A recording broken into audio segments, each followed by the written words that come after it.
Hey, GLP-1 plus size community. Before we jump into the podcast, please take the time to leave us a 5-star review on whatever audio platform you're listening to the podcast on. Share your story and how the podcast has helped you. This will help us get referred up in the audio platform so that we can reach more people that need our help, our support, and guidance from our doctors. Help us get loud and change things. Are you interested in understanding GLP-1 medications like Ozempic, wegovy, or Mounjaro? Then join us on the Plus Sides Cracking the Obesity Code, the groundbreaking podcast helping people change their lives one episode at a time. The Plus Sides podcast is a disruptor. We're breaking down barriers, smashing stereotypes, and sharing inspiring stories that'll leave you feeling informed and empowered. Join us every week to learn from doctors who are specialists around GLP-1 medications like Ozempic, wegovy, and Mounjaro.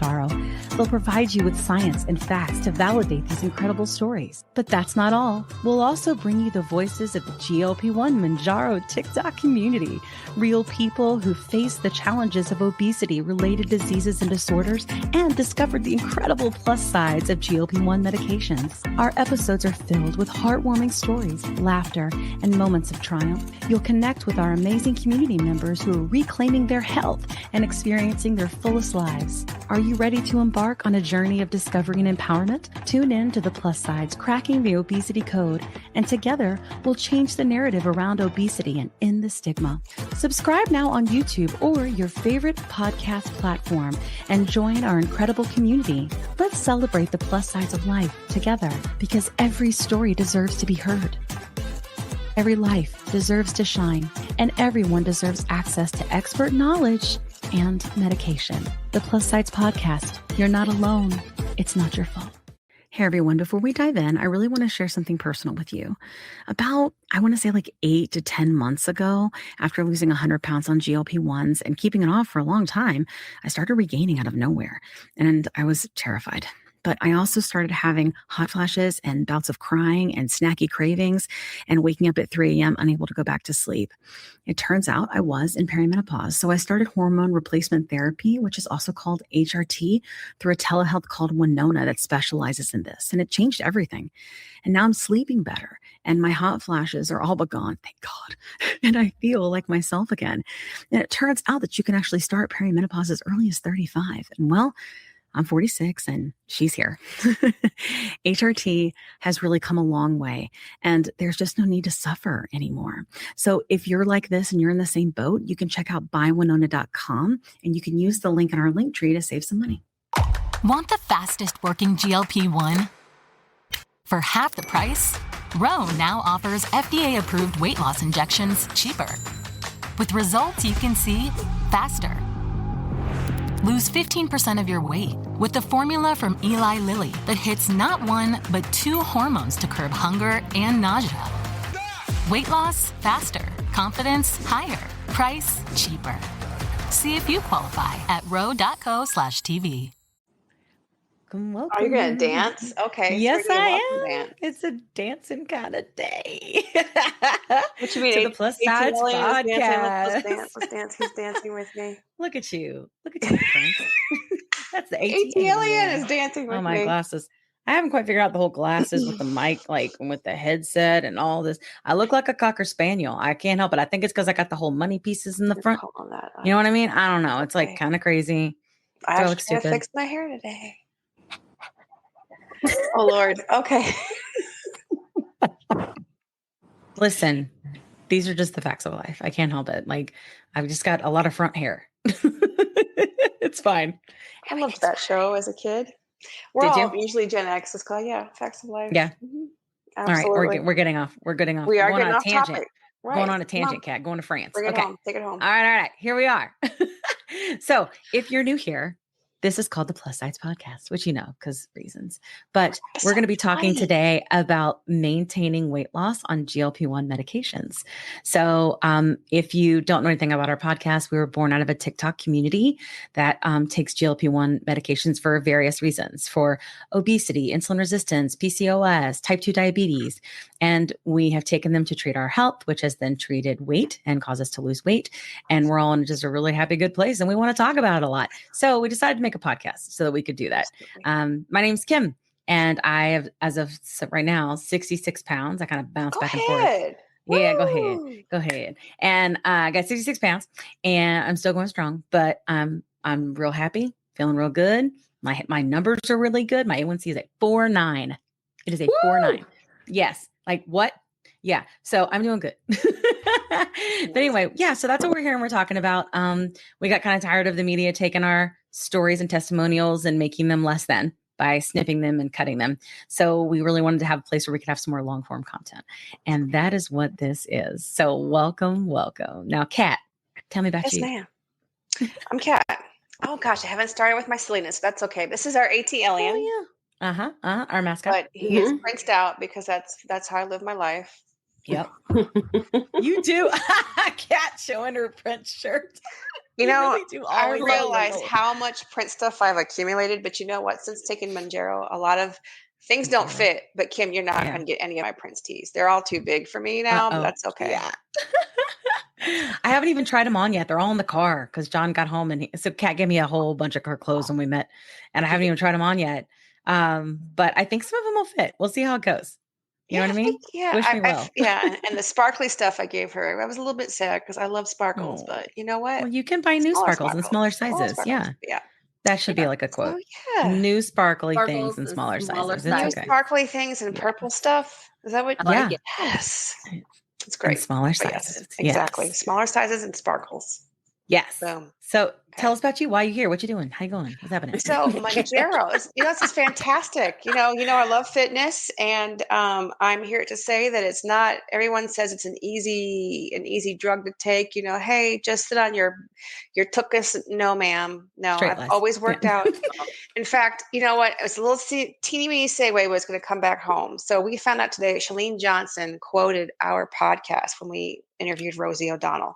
Fancy. I am so excited. I kind of fangirled out because I did Chalene Johnson's Turbo Fire and oh my gosh, her Turbo Jam.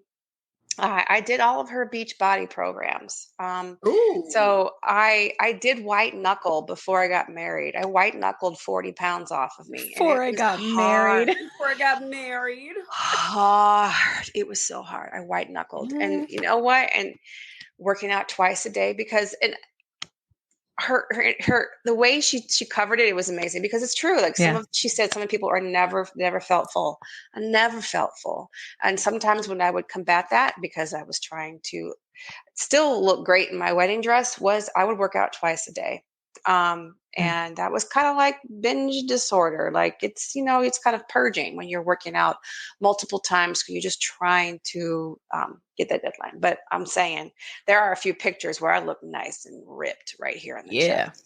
But in any case, that's my story right now. So I've always loved fitness and I love Chalene Johnson. And I was just so excited today to find out that she want to put us in. And it's just to show that like I'm active. I've always been active. Yeah. I actually took a rest day today because I had been going really hard at the cycle bar all week. Yeah. Janine knows. So when they do like party, like not like fun weekend promotions, I can't help it. It's like a party when you go work out. So I bet that is fun. I really tired, and I was like, I'm gonna take a day. Yeah. But so to say, like working out, Mounjaro is not an easy fix. You still have to put in the work. And I always say, honor your body, honor your muscle, put muscle on your body so you can use your body when you're 85, 105, and you still got that muscle. Yeah, that's some Cat's Corner stuff right there. We're going to have that on the live on Friday. I like that. Like Diana Ross. I want to know more. I want muscle. Right. Oh, I was going to say, like, I've lost like 64 pounds. I've kind of stalled a little bit, but I'm still shrinking. So I've been very inconsistent with weighing myself lately because clothes start falling off on me, and I have stayed. It's weird, right? I've only toggled between 2 pounds. Yeah. But so I will take the inches. Exactly. Yeah. So inches all day. Yeah. All day. Yep. I like it. Fitness, I dig the inches. Muscle burn. Because I do look at my size that I am now, and I think about the weight that I am now, and I'm like, that does not track. Like, but it's because I've just sort of, I don't know, reformed. I don't know. And it's like, It's just different. And now I can wear smaller things, but I'm in a much different body, and not just the size wise, but just my age and things kind of hang different. You know what I mean? But it's so cool to see what muscle does to you. Like it is cool. You can do so much. Yeah. Anyways, hey, Janine. Hey. We're so glad to have you. Oh, it's so We're glad you're here. It's so good to be here. So tell us about you, people that don't know you. Who are you? What you doing here? What's it up? How's it going? Well, what's happening? Well, I am the Janine on TikTok and YouTube and Instagram, because the world can only take one of me. Yeah. And today, I had a busy weekend with these ladies, and you really did right now. But I'm so glad to be here. I struggled with obesity later in life due to being diagnosed with type 2 diabetes and an autoimmune disease, Sjogren's syndrome. And hormones were just all out of whack. And thank goodness for the GLP-1 Mounjaro community on TikTok. I've met so many people. It's so supportive. And that's how I met these two. And I am 39-ish pounds down since January. You know, type 2s lose a little slower, but that's okay because I take whatever I can get. But more importantly, my A1C went from a 6.9 to now my A1C is a 5.6. So the A1C is being a little stubborn, but that's okay. We're going to get her really under control. Get her down. Yeah. We'll get it done. We'll get it done. We are going to get her down. That's what that 10 is for. We're on the 10 now. Yes. And so my life this week will be trying to hunt down 10 milligrams of Mounjaro, because the little mom and pop pharmacy said that they have all the other doses but that one. Great news. But that's okay. You know what? We have learned that we can, just flow with it, and we can deal with anything. And roll with it. That's telling you, I'm a pro dialer these days. You know how I learned to call our guest today? Our guest today did a video when everything was going with a shortage with Mounjaro months ago. And she was like, let me show you how you do this. So she gets on the phone and she calls, and she calls a pharmacy like right there. And she says, as nice as she can be, and says, ma'am, can you tell me if you have this medication in stock at this dose? And the woman was like, no, we don't. She's like, all right, great. Thank you. Think it'll be in tomorrow or something like that. And she was like, have a good day. That's how I do it. And I always get it done. I do it just like she did. And speaking of the devil, let's invite her in. What'd you think? Yeah. Maybe. Hold on one second. Know. Maybe. I'm going to do it. Okay. Hey, Kim. There she is. There she is. Gonna make me cry. I didn't realize that you were paying attention to. Hell yeah, I was. We pay attention. Yes. We pay attention to I know, everything. Your Elmo video was hilarious, but we had to look. Oh my god, everything. You got some funny videos, yeah. Well, but you gotta laugh. Yeah. I am. I'm shocked. Like, yeah. I always watch the videos for sure. Yeah. Well, and we watched it was a good one. Videos too. Telling you're calling, you're nice to them. Everybody fusses at them. Everybody fusses at these pharmacy techs. You know what I mean? They're just doing their job, and there's shortages of everything everywhere. So be nice to them. Just ask them the question, get in and out, and be kind. You know what I mean? Yeah, exactly. It's the best way. I do it every time, and I always get it done. Thanks, Kim. I want to thank you, first of all, for having me as a guest on your podcast. Yeah. Thank you so much. We're glad to have you. And I guess for a brief introduction of myself, my name's Kim. Yes. I started my Mounjaro journey September 27th of last year. I was prescribed Mounjaro for two reasons. Number one, my blood sugars were high. And number two, my weight kept continuing to go up and not down. No matter what I did, I exercised 7 days a week, keto, low carb, phentermine, detox tea, not eating after 8 o'clock, 1,200 calories a day. Torture. Everything that could be done I've tried. Yeah. So my physician was like, there's a new medication, Mounjaro, would you like to try it? And I was like, okay. In my mind, I've done everything at this point. Yeah. It hurt, but I didn't believe that it would actually work. For sure. So I took my first injection September 27th. I really didn't focus on the scale because I didn't believe it was working for me. So 2 weeks into my journey, my coworker was like, let's step on the scale. I was like, girl, it didn't move. My scrubs are still the same. It didn't move. And I went from 215 to 190. I was like, oh my gosh. We're working with something. Okay. Ooh, but I cooking never with grease. was able to get under 190 pounds. So to give a brief background to that. All the background. Give me the background. This is unfiltered, uncut. You tell me. Yes. So I grew up in the South, and my grandmother and my mom raised me. So I grew up in the era of you cannot leave the table until you finish your food. Every bit of it. Mm-hmm.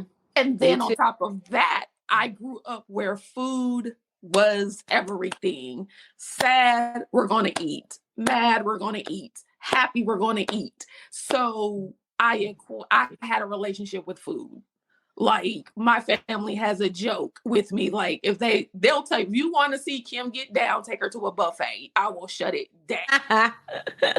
So I get down. So I was obese as a child. I wore a girdle ever since I was in the 4th grade because my thighs would rub together. And it wasn't my grandmother being cruel. I love my grandmother. I love my mom, but they raised me the best that they could with food.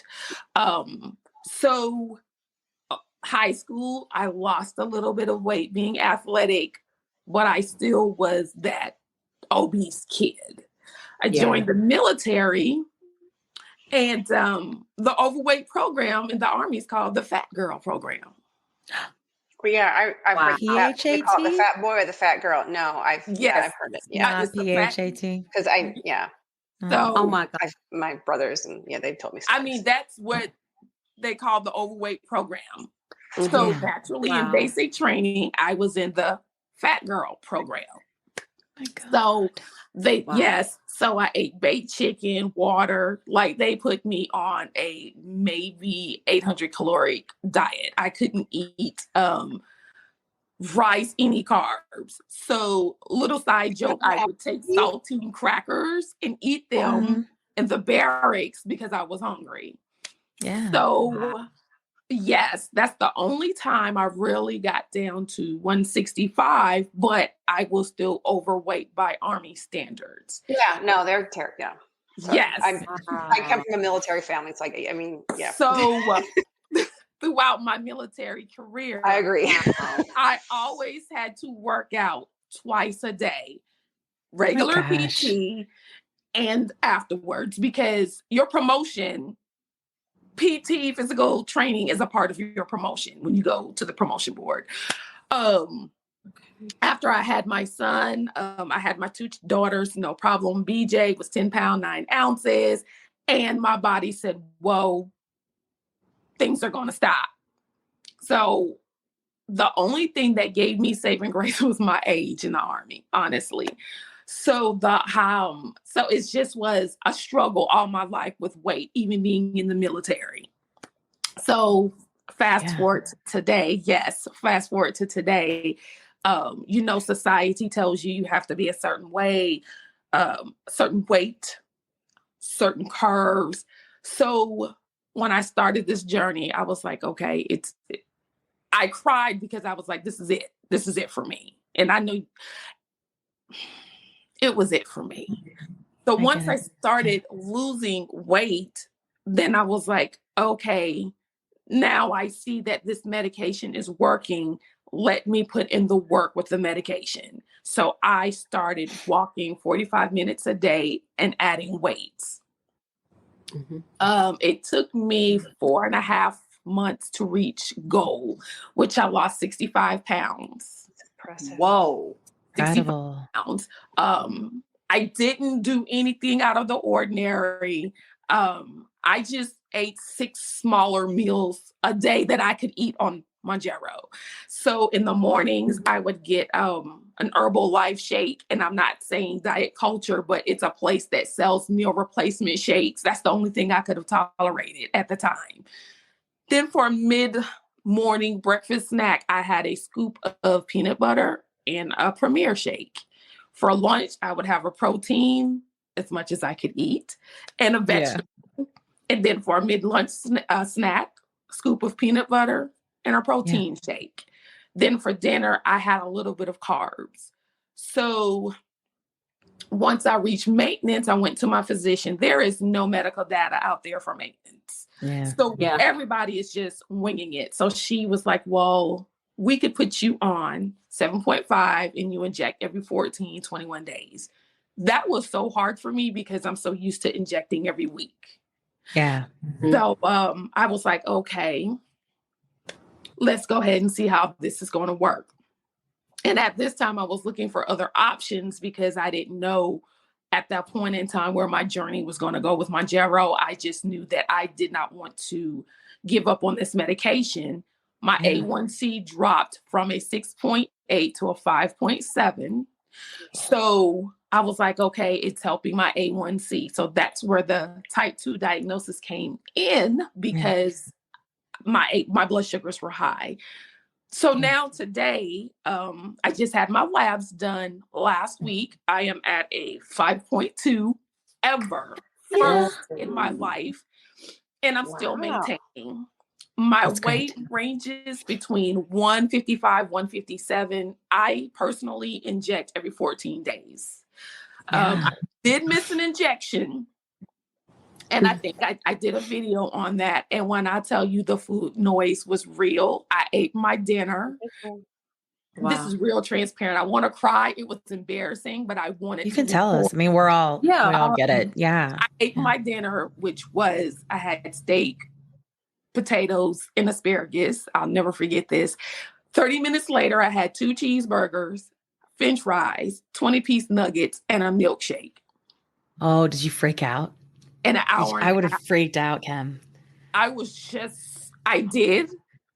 so hungry, but I was so embarrassed because that's how real it is.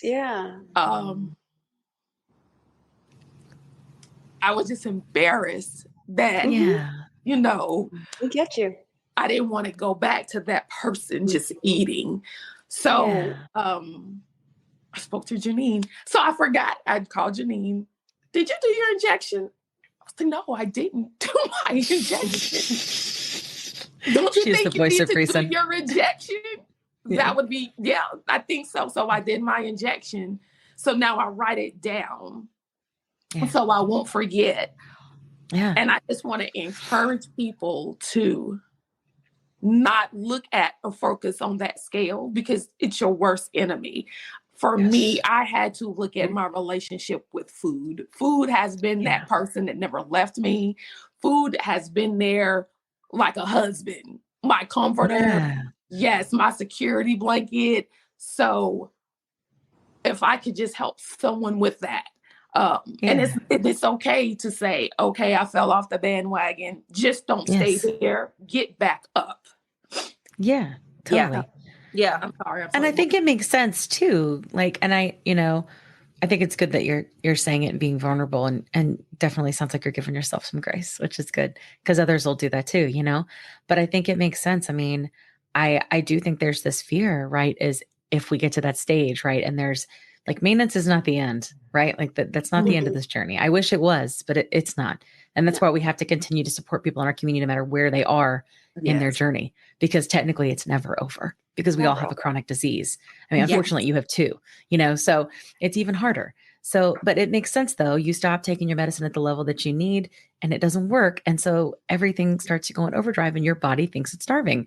And so you have to eat a lot. So that's that biological thing within your body, that dysfunction we talk about all the time on the show. And if you're not treating it, then it comes back. So it's not like it was anything that was your fault. So I think it's good that you're aware of that. And, you know, I hope you like the burgers a little bit.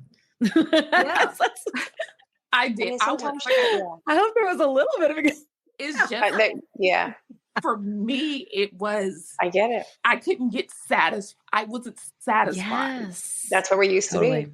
That's Mhm. how we used to be. I Yeah. totally get it. Yeah. Mm-hmm. Yes. And Yeah. so I actually like I said, that was so embarrassed because I was on a live when that happened. Literally, I was calling me. I was door dashing McDonald's on the live. Like, okay, let me get this. Let me put this in the Not like a good DoorDash McDonald's. Yes. Oh yeah, it's made it so easy for you. Yeah, you know, Yeah. that's the binge that when you it's isolating. Yeah. So you isolate Yeah. and then you do. Yeah, it's a perfect storm. It really Yeah. is. We get it. And then like, We've been yeah. there. And I think I'm like you too, Kim, in that I was raised in the South. So I'm from Atlanta, like born and raised. And my grandmama, she would make like homemade chicken and dumplings, like cutting the biscuits fresh. Like, I mean, Yes. all the things. I mean, butter mashed potatoes with buttermilk. I mean, I can't even tell you. That's what we were like. And we all sat around and celebrated. And then when people would pass, we all sat around and ate. Yes. And then, you know, it was just like everything. And my family sitting around food. And then if you didn't eat, no matter what size you were, everybody was trying to feed you all the time. You know, Right, now that, and then they turn around a little bit and be like, she's getting kind of big. But why are you trying to feed me? Like, that's just sort of what the like culture, I feel like, is sort of like, you know, and it's hard because you do have this relationship with food. And I think, and when you already struggle with it, it's such a good point about the healing piece, because I did not think it was possible. I did not think it was possible. And so like, when I hear your story, like it resonates with me so much because it's like, I had to do different things. Like I remember that moment when like the emotional connection to food and like my brain was like severed, you know, like a cord. And it was just like, what just happened? Right. Like, and I didn't know what to do with myself, Kim. Like I didn't. And then I had to work through that. Right. Work through that emotional relationship and like detangling it.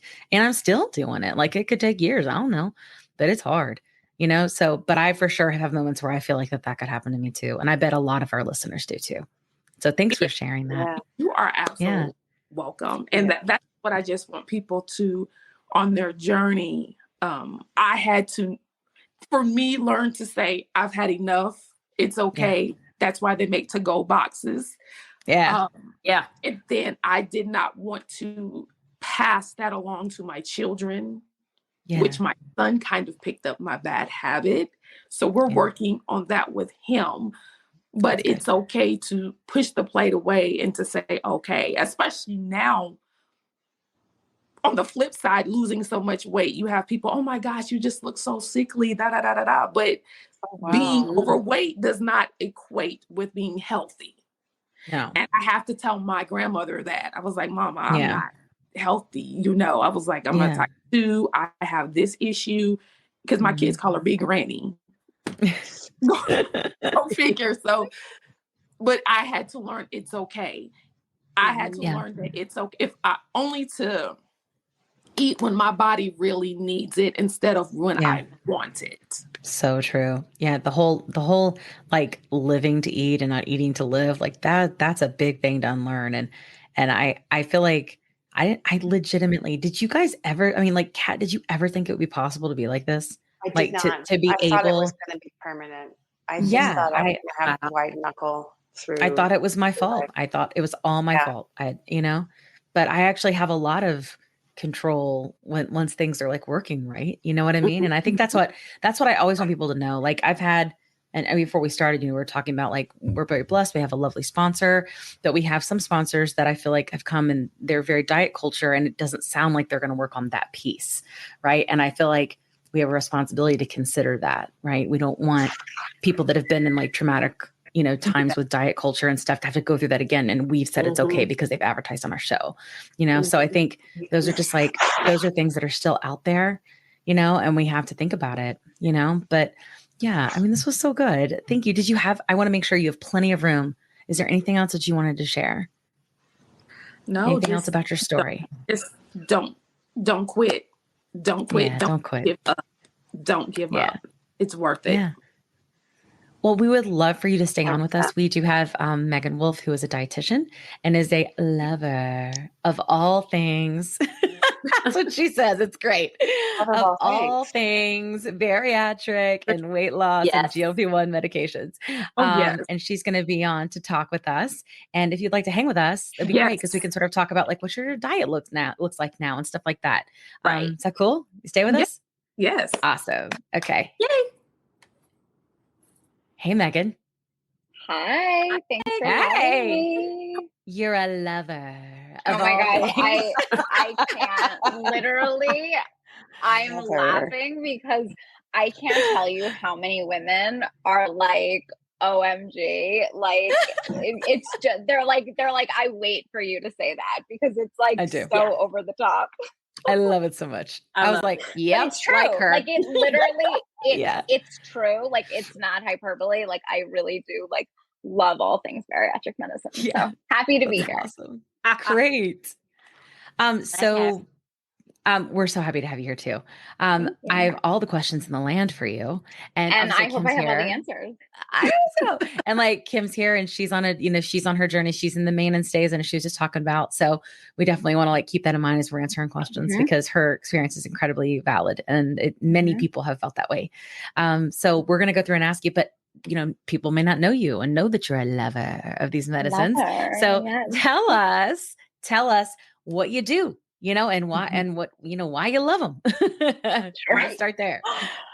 I mean, first of all, like who doesn't love them, right? Like, let's Right. put that out there. Look at Kim's water bottle.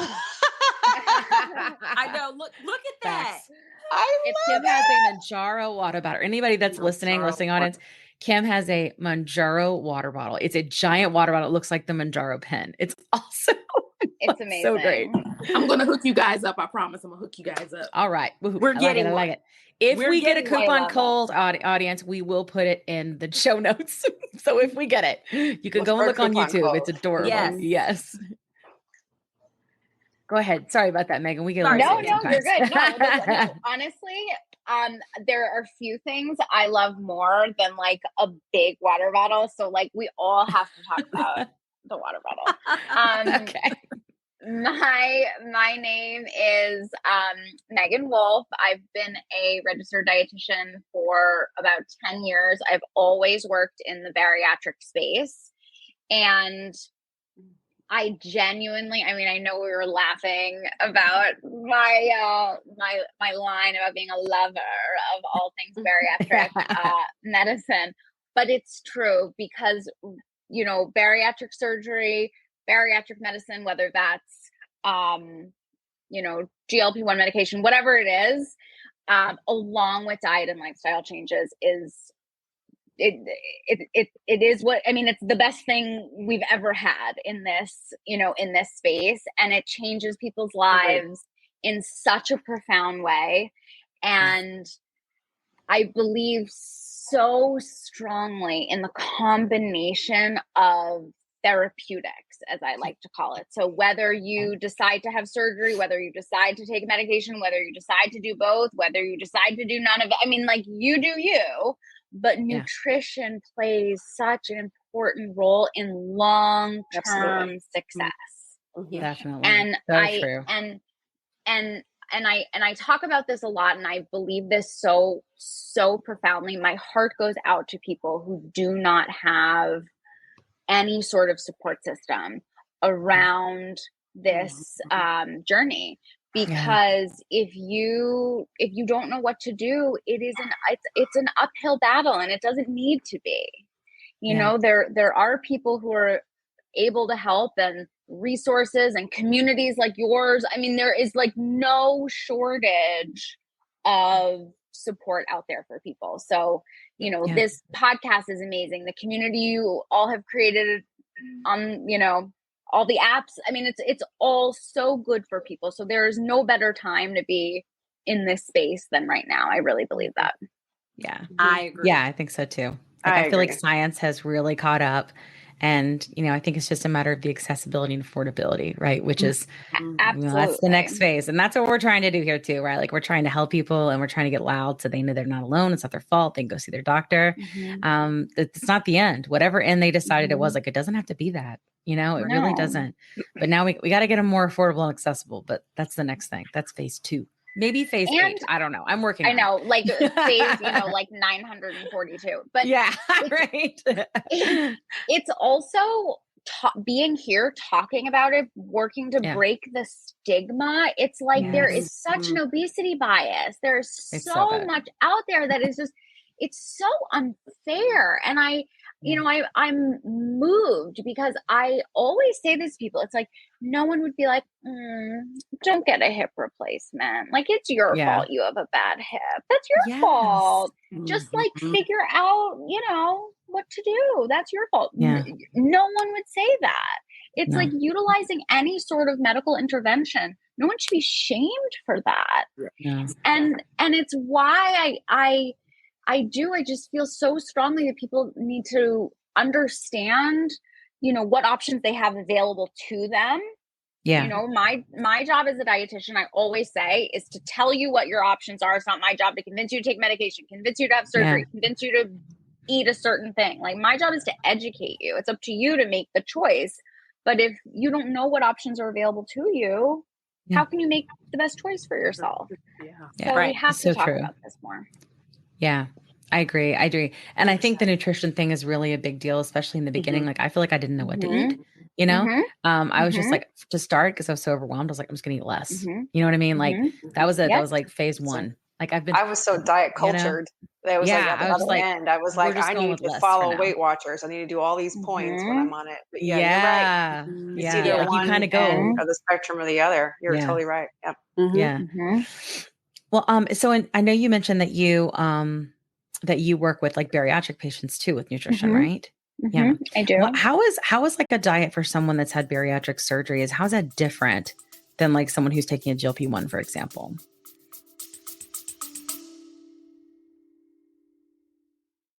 Quick pause here. I've had moments on my GLP-1 journey where insurance changes or rising costs force me to look for a new provider. And honestly, that process can feel very overwhelming. But that's why the Plus Size podcast is partnered with GLP Winner to give our subscribers a resource to help them make that decision easier. GLP Winner is a comparison platform that lets you explore telehealth providers in all 50 states, whether you're looking for brand name medications or compounded options. You can see pricing up front, read reviews, and get a clear picture of which provider might align best with your needs. Check it out today at glpwinner.com/plus-sides. That's glpwinner.com/plus-sides. Don't forget the Z. Let me tell you a quick story. I was telling Kat how I was regaining weight after my 100-pound loss using GLP-1 medications, and I was having snacky cravings and waking up at 3 a.m., and I had hot flashes, and I was worried. But Kat was like, listen, I went through this last year. It's perimenopause, and I started HRT, and she used this company called Winona. So I started going there to see if this was something that was going with me. Turns out it was, because I'm 46.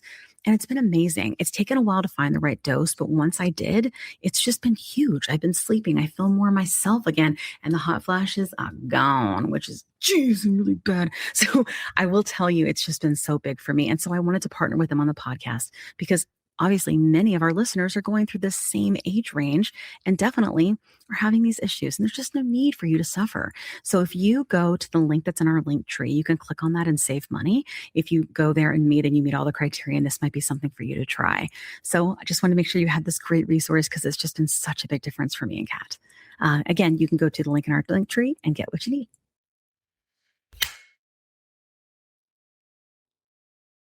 "20 seconds a week to lose 20% of your weight in a year with diet and exercise. That's the power of GLP-1s through Ro. Ro helps find the medication that's right for you, based on cost, availability, and your weight loss goals.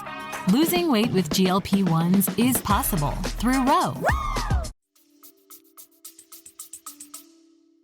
So I would say, and this is somewhat anecdotal, I will say. Okay. I find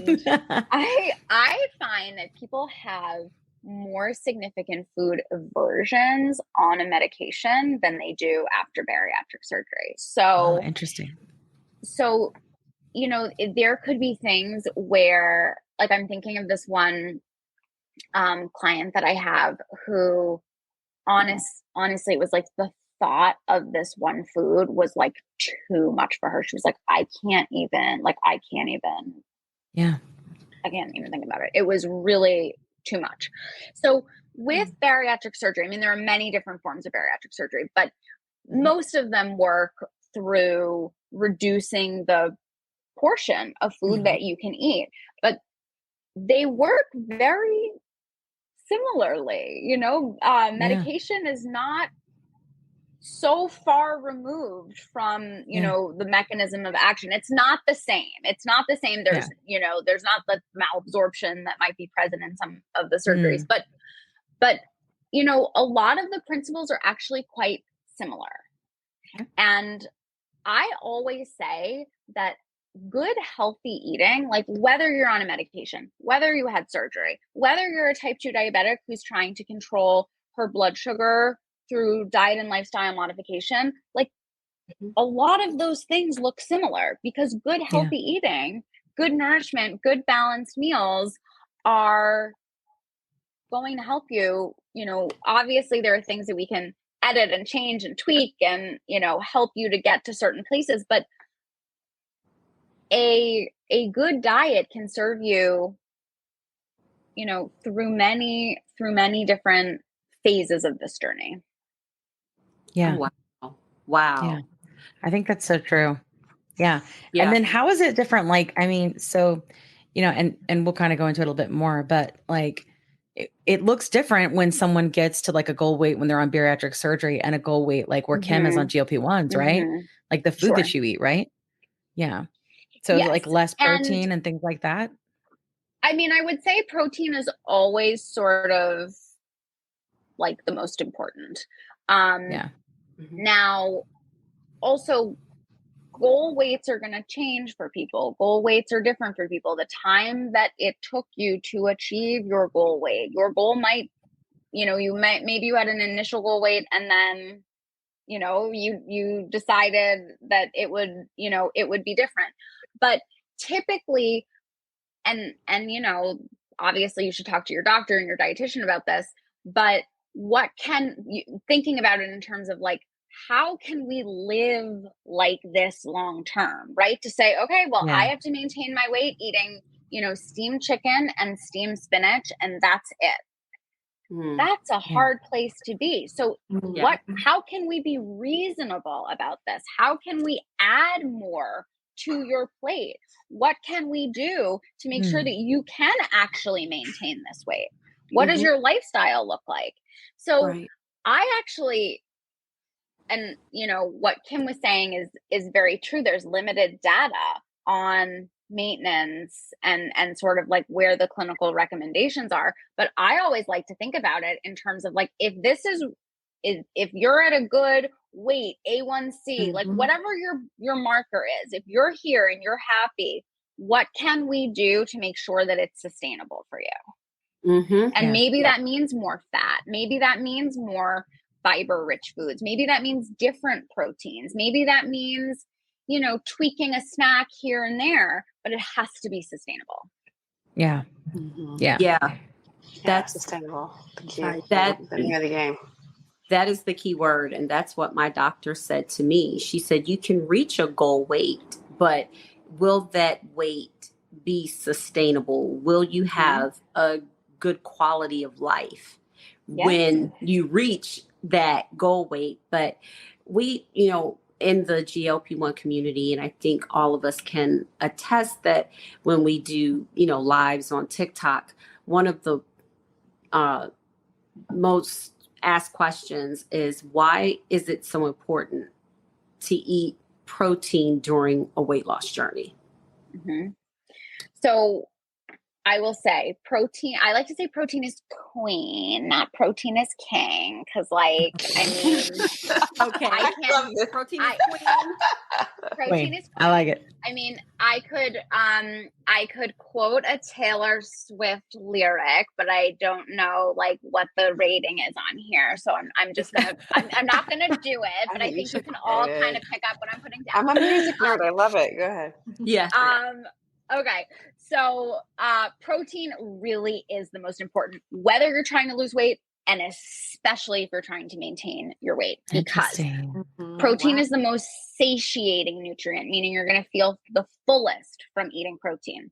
Yeah. Okay. But one of the most critical things about a weight loss journey, and again, about a maintenance journey, is making sure that you're maintaining and preserving the lean muscle mass that you have on your body. If you do not eat enough protein, you're inadvertently going to cannibalize that muscle. And that is directly at odds with your desire to maintain your weight. Because when you consider the metabolic adaptation that happens is very tricky for people, because if you have suppressed your metabolism to the point where it's like, okay, Kim met her goal weight, but now she has to eat 500 calories a day to maintain it. Well, then we're back to the sustainability issue. So protein. You should always eat your protein first. I say the same thing to my bariatric patients as I do to my GLP-1 patients, because if you have that early satiety, right? We know that that's a mechanism of action of the medication. If you have early satiety and you just physically can't eat, you have to prioritize the right foods. So you're going to feel fuller, you're going to fuel your metabolism, and you're going to help, I guess it's all together. You're going to help your lean muscle mass. That is like the most, people talk about like hacks and biohacks and this and that. Like, eat protein and do strength training. That's going to help you maintain your weight.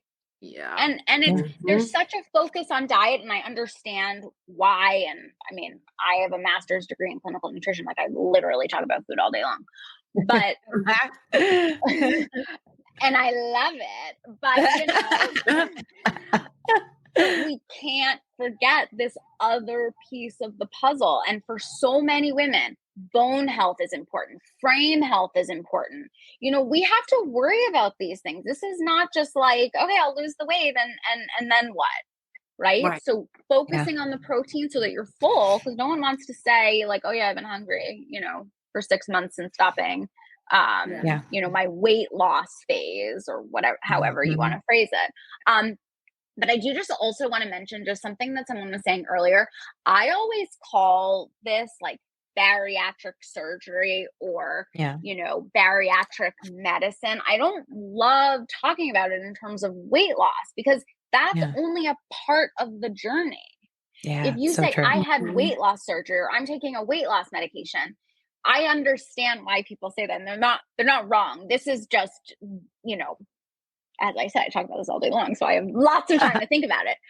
But we have to appreciate that the maintenance phase is amongst the most important part. Yeah. Oh, yeah. You Sure. didn't do this, Kim. You didn't do this to lose the weight to gain it back. So how do we support you around maintaining the weight that you have achieved? Yeah.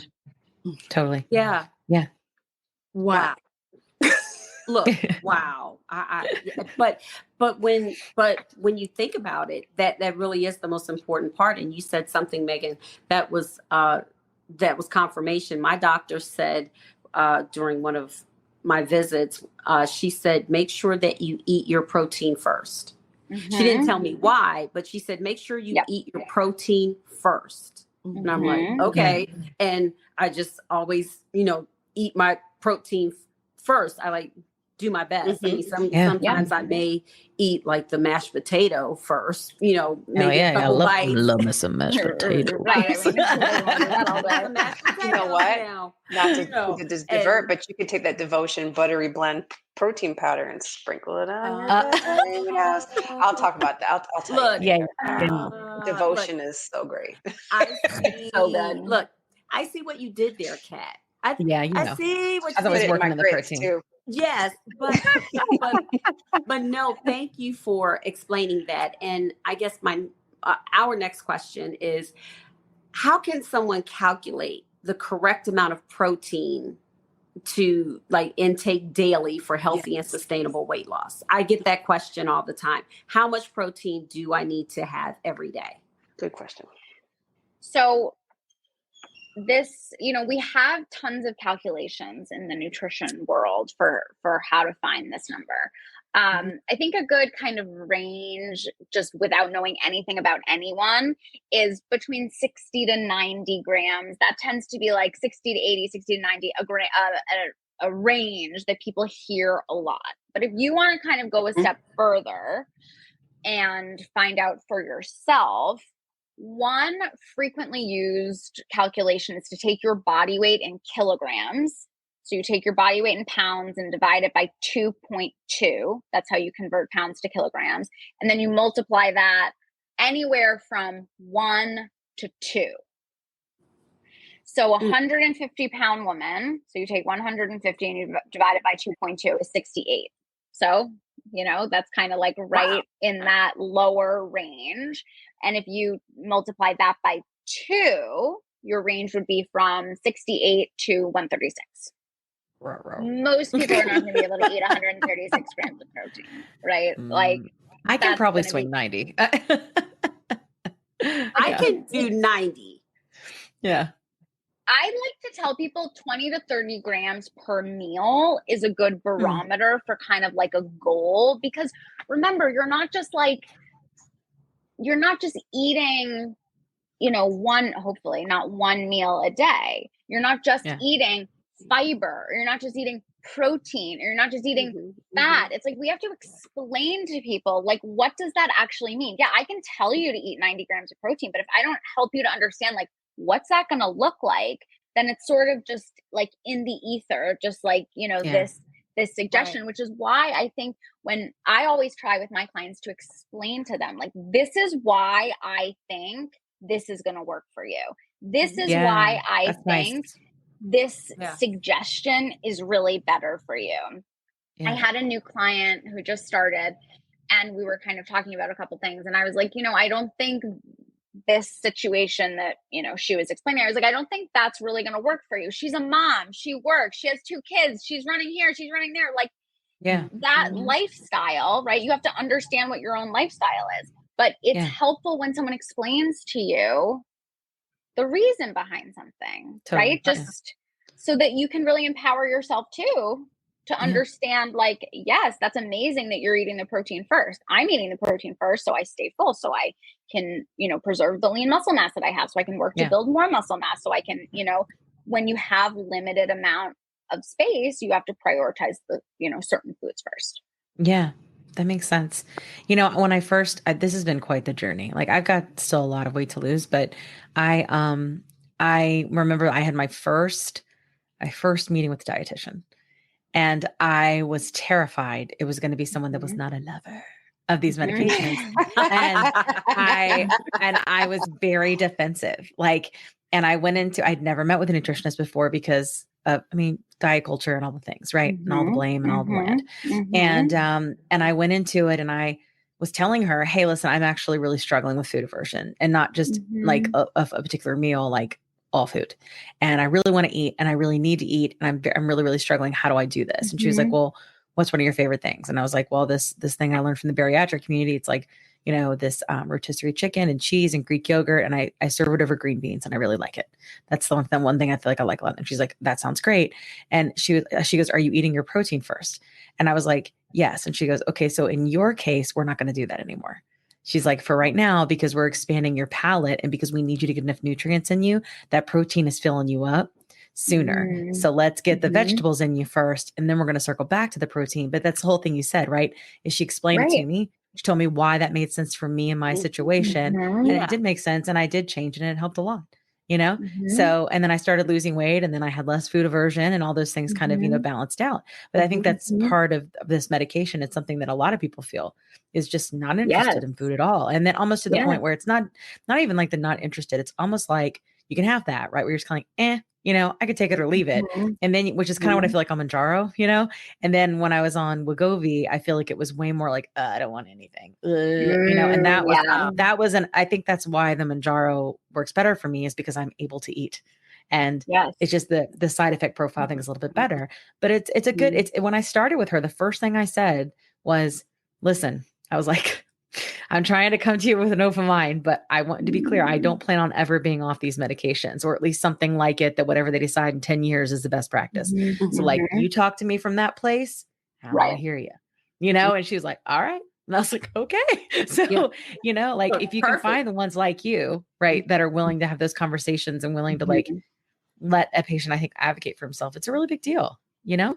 It really is a big deal. But I also, you know, and this is probably like my own, you know, my own bias. So I'm willing to admit that. But like, I really struggle with dietitians who are not supportive of this. Like, I struggle with that because that's like my job is to help my clients. And if a medication is going to help the client, like obviously it's not my decision if a client starts taking it. But the judgment, even in the medical community, I was listening to a group of dietitians talking about Ozempic and like Ozempic face, and I'm just like, I'm not going to listen to this because it was just it was rooted in misinformation, first of all. Yes, and of course. also of course, right? Which is really such a shame. But It like, is. how unfair to people who have an option available to them. Like, it really upsets me, honestly. Like, it really... I can tell. That's why I like you. It's why you're here. But you know, I'm happy to hear that that was your experience, you know, with your... Well, she did work your for dietitian or a dietitian or practice, but still, you know, but, you know, still, you never know. So it's true. You do never know. And she did at one point say at one time when you're off the medications, and I was like, whoop. You're like, no, time out. You know, and then as soon as I said it, she respected it and we moved forward. You know what I mean? And that was cool. But I think that what's important, and this, I'll tell you what the perception is right now, Megan, it's that people, especially in our community, we think that the dietitians that are like that, like are those in big face, like, I mean, frankly, just ignorant and misinformed people, right? Hopefully not mean people, hopefully more on the misinformed side. Are likely feeling like maybe they are no longer relevant and not needed when it comes to weight loss, when I think we all understand having this discussion, most of us a year in, right? I think all of us a year in, you know, or no, JT's 6 or 7 months, but you know, a year in at this point, and we all understand that like, it's a way bigger, like nutrition and having a dietitian, it's like, it's a big, even a bigger need. Like understanding the maintenance piece, understanding the losing weight piece. We really, and if you have grown up, especially if you've dealt with obesity forever and you've grown up in diet culture, then people just said to you, eat 1,000 calories a day, exercise 6 days a week. And if you can't lose weight, it's your fucking fault. It's your fault. I mean, they always said that. And it's and that you are clearly fat and lazy because you can obviously, you obviously are overeating. You're obviously not exercising. And so when people say those things to you, why keep doing them? If your body's not responding anymore and you can never lose more than 30 pounds, why keep going? So having a dietitian, I think, is even more important now than it's ever been before, you know? So I wish they would come around. I agree. You know, I wish they would come around too. I mean, completely.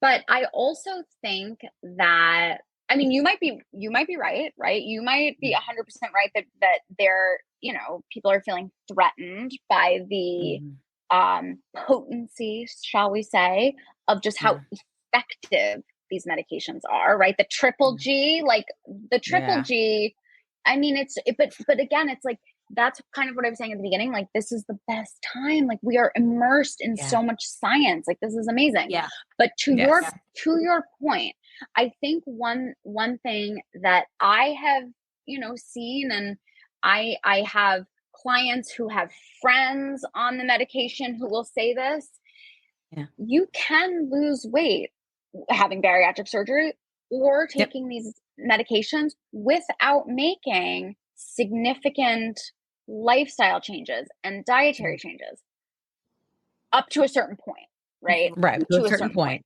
Yep. But you're not going to be able to maintain that loss continuing those habits. And I'm not saying that to shame anyone. I am not saying that to make anyone feel badly. I just, like I said, like, I do this all day long. So the benefit, again, it's like the benefit of having, you know, whatever you want to call it, a meal plan, a coach, a nutritionist, a dietitian, like whoever it is, right? And really, like, I hope you find, not you, anyone listening, I hope you find, people who support you. But in the maintenance phase, maybe even more important. I think so too. Yeah. Because how do you cope with this kind of new reality, and how are you doing your long term? I always say it has to be successful and sustainable. If it's just successful and it's not sustainable, like, you're going to have a tough go of it. Yes. So being able to understand that is like, amazing. Yeah. Wow. Definitely. Yeah. And I am like 9 pounds away from my goal. Wait. Amazing. Quick golf clap. Quick golf clap. Oh no, we just lost Kim. Oh no. Well, oh, hopefully she'll come back. Yeah. Pounds away. And so this conversation is so relevant to me, and I know it's relevant to others. Yay, oh, yay! She's back. We got her. Okay, good. We were worried. The question that I had for those that are on a weight loss journey, and for those that are about to go into maintenance, and for those that are in maintenance right now, we hear fiber all the time, how important fiber is. I personally, struggled with constipation when I first started Mounjaro, and Kim and I are advocates of yellow dragon fruit. It is a wonder, and it does the work of the Lord. But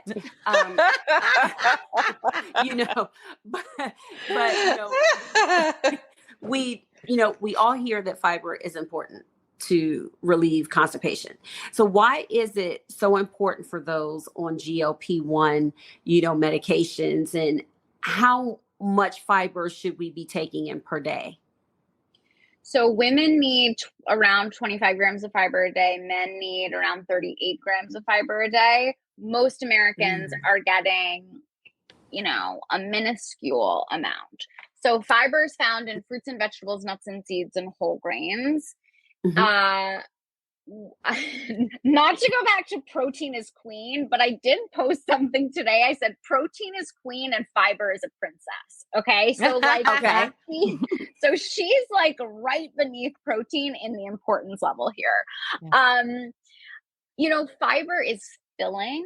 Fiber helps absolutely to relieve constipation. It's also wonderful at pulling cholesterol from the blood and for stabilizing your blood sugar. So if you are a type 2 diabetic, you are hitting all the marks here if you're choosing high fiber carbohydrates.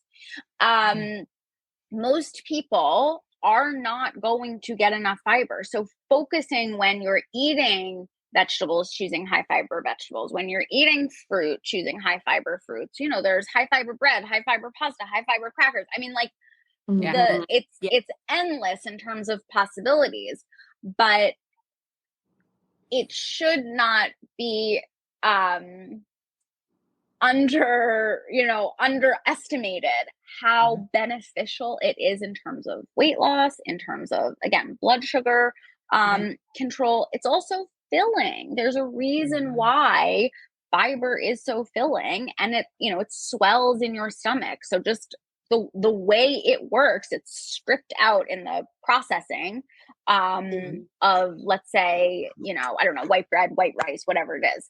You're not going to feel as full eating a lower fiber diet than you will a higher fiber diet.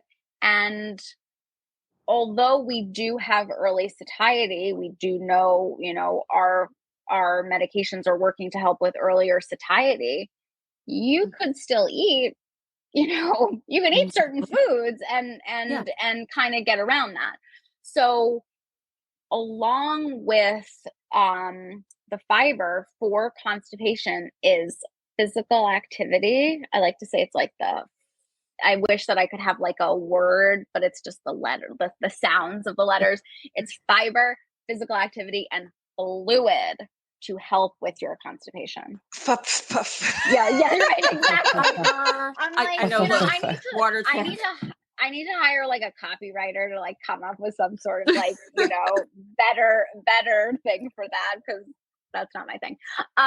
But we know that this works, you know, and we know that it, again, if you have constipation, if you're trying to lose weight, if you want to control your blood sugar, if you have the elevated cholesterol, like check. It is just, it's the best.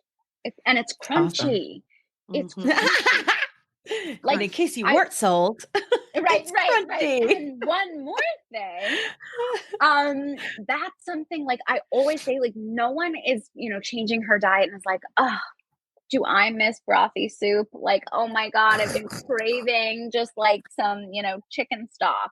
You want to eat something, right? You want to chew something. Yeah, and you get that sensory input from chewing. You get that, you know, if people who have that nervous energy, right, who tend to go to food, there's a reason why they're choosing crunchy food. It's calming for the nervous system. So it checks all boxes. So fiber.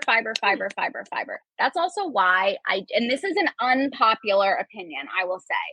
That's why I prefer whole foods to any sort of fiber powder or fiber supplement, because you're not getting that same crunch. You're not getting that chewing sensation that exactly. I get Interesting. It. But again, that's my opinion. Ask 10 dietitians, they'll tell you 10 different things. Tell you different. They'll be like, get it in however you can. Right. They're like, first of all, calories stop the versus medication. drinking. Then you should take a pill. Right. Speaking of getting like all your fiber and your protein in, water. How much water do we need to drink per day? Water check. I mean, really. It's a good prompt. It is a good prompt. And I love how we all have big. Yeah, 2 of these a day. Water bottles here. So the minimum I would say is like that very basic 60, 64 ounces a day. When it's hot, when you're exercising, when you're, you know, doing anything where you just need more hydration, you have to drink. If you're a big coffee drinker, if you're a big soda drinker, you know, and there's or tea, and there's there's caffeine, which is a diuretic, which is going to pull more water, you know, out of your body. And again, it's not like you can't have it. Like I would drink 42 cups of coffee a day if like I could, but you know, that's not going to work for me. But water. It's also going absolutely to help you in terms of weight loss. It's also, if you're eating a high fiber diet, you need more water.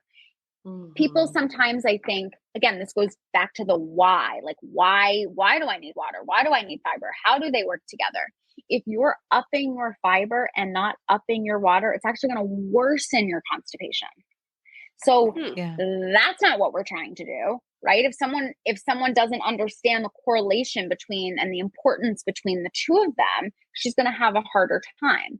So it's just so important. Sip the whole day. I don't care if it's seltzer. I don't care if it's, you know, Crystal Light. I don't care if it's Propel Zero, you know, like whatever it is that's going to keep you hydrated and that makes it easier for you to drink. Yeah. Gotcha. I can do hear you some drink people more like, water? oh my God, Crystal Light. You know how some people are like so judgy about that. Oh my God, yes. Do you need to drink more when it's hot? Like, do you need to you absolutely even need more? to drink more when it's hot. Yes, because you're sweating. Because legitimately, we're all frying here, and it's like, like we cooking. I know. I mean, where I am right now is like surprisingly not hot, but really everywhere else in Alaska, country, I know. No. Seriously, someone told me the other day it's 70 degrees there. I was like, nice. No, I'm in Maine. We spend the summers in Maine, and it's nice. And it can be warm, but it happens to be a cooler day today. Nice. But yes, when you're exercising, especially if you're exercising in the heat, like that together, you for sure need more water. And dehydration is serious. You know, dehydration is something that I don't think a lot of people talk enough about. Not a scare tactic. None of this should be like to scare people into drinking water. It's like to educate yourself and to know the importance. You have to drink on these medications. Yeah, I also feel that people adjust to feeling a certain way, right? You just kind of get used to like feeling how you feel. And like, that just is what it is. When you start to drink more water, when you start to make some of these different food choices that we're talking about, you can start to feel like, oh my gosh, I didn't have to wake up achy. I didn't have to wake up with a headache. I didn't have to wake up with dry mouth. I didn't have to like do this, that, and the other thing. You get to live this life where you're so much more comfortable in your body. Totally. I mean, and honestly, even forget the weight loss, right? Forget that. Just like, just your quality of life can improve with really good nutrition. Yeah. I think that's so true. I've always been on like the diet roller coaster thing. Like it's always been like Weight Watchers was a big dramatic thing for me. And anybody that's seen my TikToks knows why. But you know, I lost a lot when I first did I don't Weight think Watchers, even that's like nutrition. Literally 20 years ago, but but it was all about fiber. Yeah. But I don't know. It's like still diet culture. Yeah. It's still, I think they're trying to change. I'm going to stay open. I'm not, it's not easy, but I'm trying to stay open. Maybe it's a new day. Y'all know I'm trying, I'm praying about it, but I think that it's moving in a different direction. It might just be PR. We'll find out. But, thoughts and prayers for Weight Watchers. Right. For Weight Watchers. Sorry, Kat, I didn't mean to jump in. I just was like, hey, I'm hot. Like you're in this like yo-yo, because obviously, like I'm sure everybody in this community has gone up and down and up and down and up and down. Because all for sure. Yeah. So speaking of going, like I say, up and down, people on GLP-1s, you know, they swear by a certain diet, but what do you think is the best? I mean, I feel like I like to do what I do. But anyway, but like say keto, it's just me, keto or high protein or Mediterranean, what would be the best? Or is it just kind of like you figure out your own little groove, you know? I do think you should always like eat what feels good to you. You know, if I love salmon, like I made salmon for my daughter for dinner tonight. Like the day my son eats salmon, I'm gonna like play the lottery or something, because like it's gonna be like it's gonna be a day. But you know, if someone doesn't like salmon and I'm telling her eat salmon, like that's not helpful to her.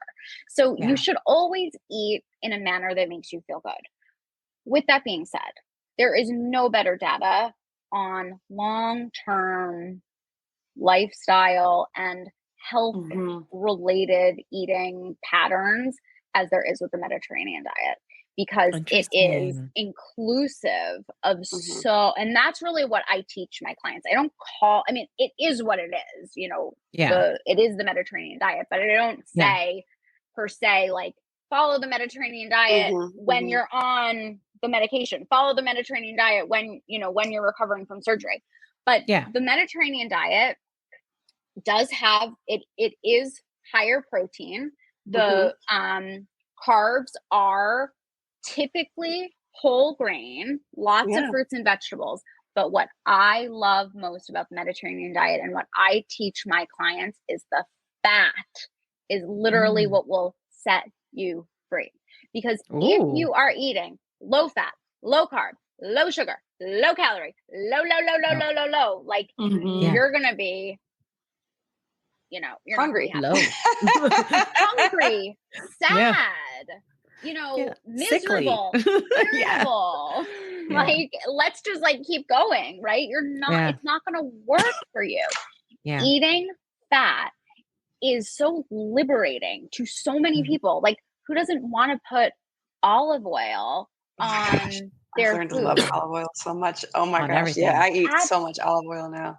Completely. And you're going to utilize the nutrition from vegetables specifically so much better when there is fat.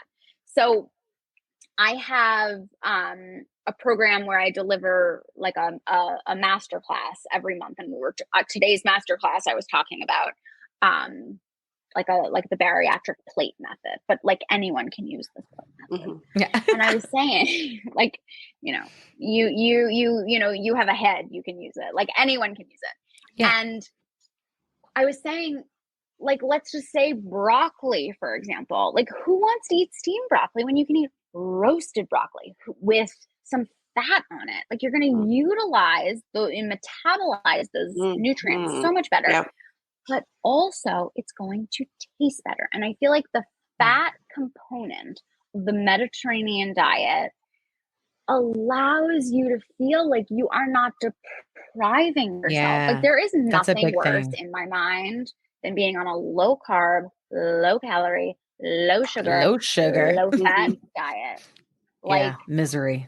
that It's like 1990s. Yes. It's like the 90s for me. Let's get the Snack wells. Let's track them on our like paper Weight Watchers tracker and like let's see how we do.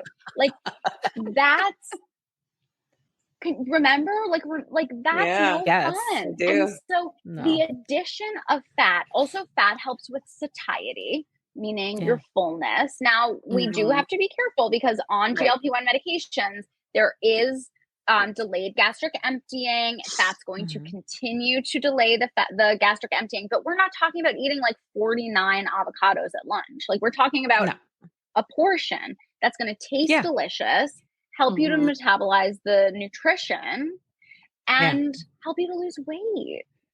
Yeah. So I'm totally team Mediterranean diet in a big way. Interesting. I haven't even tried the Mediterranean. I am a big fan of pretty much everything on it. But that I know Kat just went to France and she said she ate Mediterranean diet when she was there. I went to the Mediterranean. I went to the Nice, France. Yeah, I was not in France. My God. Amazing. My most favorite salad I had there was called the Marrakesh, and it was just chickpeas, quinoa, cucumbers, onions, tomatoes. Like, it was just so much, and like this olive oil rich dressing. It was just, I almost ate the seasoning was so good on it. That's what it was, just, and you got all your protein. The seasoning, there was no meat on it, but oh my gosh. And olive oil for breakfast, lunch, and dinner. Like, you had olive oil at every plate. Everything. Time you sat down. Everything. Life is too short for bad olive oil. Like, you got to get Is there bad olive oil? I guess there probably is. Like, there's bad wine, right? I get mine from California. I get mine from Shea because I'm not paid for it. I'm just saying Shea because olive oil in Modesto, California is the bomb. Anyway. Yeah. Oh, interesting. Modesto. All I can think about is Scott Peterson when I think about Modesto. I don't think I'll ever not think of it. I don't think I'll ever not. Guys. Well, no, I think I took it south, Kat. I think you took it west. It happens. Yeah. Sorry. Can I interrupted your question. Thing? Keep going. Can I just say one thing about olive oil? Yeah. So cottage cheese, I don't know like where you guys are on the cottage cheese spectrum. Maybe we have some lovers. Maybe we have some haters. But I sometimes will make like a toast. So I'll use a high fiber bread and I'll toast it like in a skillet, because literally if you put a little olive oil on the bread and then toast it, like there's nothing better. Yeah. Wow. And then I'll put cottage cheese on it, low fat cottage cheese. Okay, we're not having like 0% cottage cheese. You can use the 2%. You could even like have the 4% if like that's how you like play. And then some veggies, like some like beautiful tomatoes or whatever you like. You could do a little drizzle of olive oil even on top. I did a little balsamic glaze too. Yeah. Ooh, like I'm coming over, Megan. Hell, I'm on the way. That sounds delicious.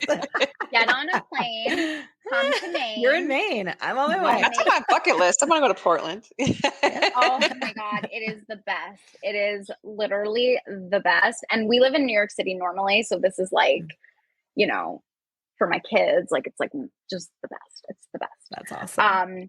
But that's a perfect example of like trying a new flavor and saying like, I've never tried olive oil on cottage cheese. Oh no, in France, I got used to it. Like, you just put it on your toast, and of course I did partake in it. Totally eat that. I would have to do like my multigrain gluten-free bread because I got issues with gluten. But like I like thinking of it in my head. Yeah, that's how I usually do it. Because the gluten-free bread kind of falls apart and stuff. So right. Yeah, that would work better anyway. Special, but like honestly, anytime I cook gluten-free in general, I almost always add more oil So I'm like, you kind of have to get that like right consistency and stuff. But yeah, I'm like thinking about that and I'm like, I am planning that this week. That sounds delicious because I'm trying to find new things, like I have a totally new palate. I don't like that it's easy for me not to eat the things that I used to eat that were kind of equate to bad habits because I don't want them anymore. I'm not even interested. And because my body's working right. And those things were that was just a symptom of what was wrong with me. That's how I look at it. And now I work right. So I'm choosing different things and I want to. It's not hard. But what I'm finding is that it's even hard to want to do anything at all, right? Because I don't know what's possible. So I'm trying to like palate test. You know what I mean? Because it's just totally different. Like I really could just go to town on like a bunch of stirred fried vegetables. Like that's what tastes good to me now, So get you some garlic, intense garlic olive oil from Shea Bekas. I mean, I'm not even listen, I'm just telling you. Garlic? Well, my husband would be so thrilled. I'm so hooked on the olive oils. But anyway, go ahead. I was on a kick of I've been eating it a little bit this summer, but last summer I ate it all the time. The cherry tomatoes, like the little ones that are like so sweet. I would slice them in half. Yes. I would press, like with the garlic press, I mean, a shameful amount of garlic.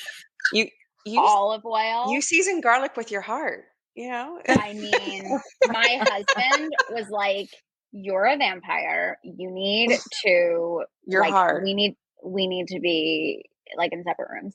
But garlic, fresh garlic, olive oil, salt, pepper, cherry tomatoes. Yeah. So good. Actually put that on your cottage cheese. Like on your cottage cheese. That's like caprese salad kind of, Yes. Yeah. Like, I mean, I love burrata, but the cottage cheese is really like a better, kind of high protein option. And it's so good with maybe if you have a little fresh basil or dried basil or whatever you have, like that is an easy option for a toast. Yeah. I like it. I mean, that's a meal. That's a delicious, nutritious meal. Like that's, talk about not even like, let me just have some toast. That's like, let me nourish my body and have some toast while I'm at it. You know what I mean? And that's good. And again, it's the crunch, right? You're satisfied in a different way when you're actually chewing your food than when you're not. Yeah, totally. That sounds like an easy segue. We're talking about like how, like hormonal fluctuations with your appetite and what kind of things you can nosh on with your hormones. But it sounds like we're kind of touching on that. But what are some of the things that we can nosh on? Like say if you're having like say, I'll call them hormonal, but sometimes just cravings. Like sometimes the nutritionist will say, hey, if you're craving chocolate, you should eat this or something like that. Oh, yeah. So what's your feedback on that? I really do encourage people to have what they want, right? Like if you're craving chocolate, I don't love when people are like, if you're craving chocolate, have celery. Or like if you're craving ice cream, chew on ice cubes. It's like there's a special place in hell for people that say that. Chew on ice cubes.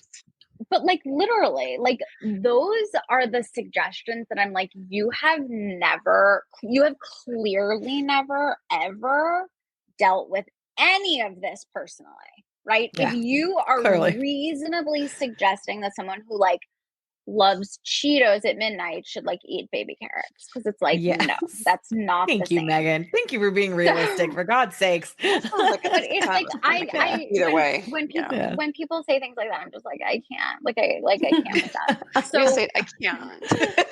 I mean, truly, it's like I'm a lover of chocolate. Like I can't tell someone to just like eat edamame or something. Yeah, it doesn't make sense. Yeah. So if you're really craving something, I think you have to, I think this is a little bit of, I love to talk, so I'm sorry if this is going to be a long No, it's okay. Answer, but no, this is an episode about food and maintenance. This is all relevant. Okay, so keep going. Okay, good. Yeah. So I think you have to kind of know yourself. If you are saying like, I'm making this up. I'm craving Oreos. Okay, great. Yeah. Same. Like who's not craving Oreos? And so great. Same. So like if you're someone who's going to have one Oreo and then eat 21 Oreos, then like knowing that about yourself and making a decision based upon that is going to serve you so much better, right? Yeah, sure. Now, could you find, like, let's just go with the Oreo idea. Like, could you find, for example, Yazo bars? Do you guys know Yazo bars? They're like the Greek yogurt bars. They have a ton of flavors. So maybe, like, I could suggest to a client who's like eyeing the sleeve of Oreos, maybe she could try an Oreo Yazo bar. Like, it's not the Oreos, right? But it's in the same family of. True.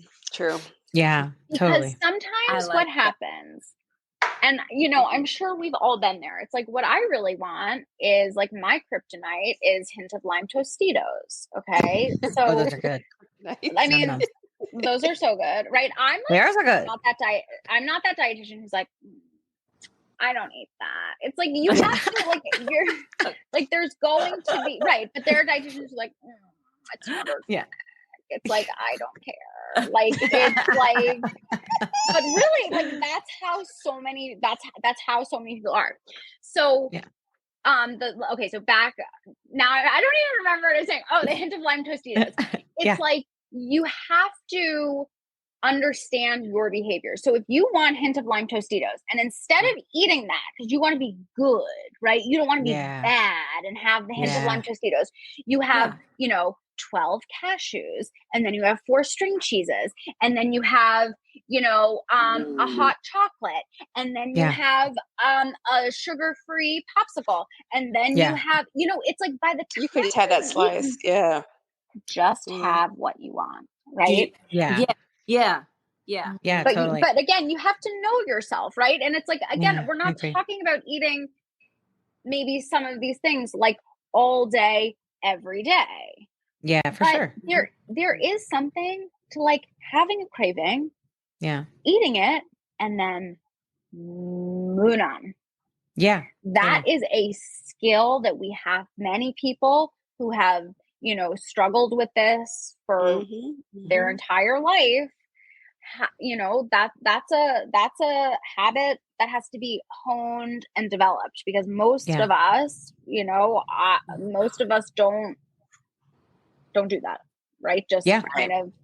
So even on the medication, right? Even when you've had all this success, you're human, right? Totally. It's like you're not a robot. And that's the amount of time that Oreos come up on the show is unbelievable. It's amazing. I had to. I kind of feel like that might be everybody's kryptonite in a way, like because the Oreo thing. They're the best thing because they're the best. Dr. Toomer used to say how she would like manage her like Oreo, whole blood sugar, because she's type 2, and she would like get the little 2-pack Oreos, and like that would like she would like manage her blood sugar around to be able to have her little 2 Oreos. That's crazy. The struggle is real. But when you do get the Oreo, or like in my case, the peanut M&Ms, but I like go to the store, like it like takes me about a week to get it. But then when I finally decide, okay, you know what, I'm going to get it while I'm at the store, I'm just going to pick it up. But then when I eat it, it's like, oh, this is too sweet. Yeah, everything's too sweet now. Really? I mean, that's a mental thing. You think you want that. That's like that. Right. That's that memory of what that would feel like. Then that's gone now. I went through all of that. Yeah. And then it's intense. And then now I can even pass the Biscoff cookie butter. Ooh, and that's hard. I don't even get excited. That's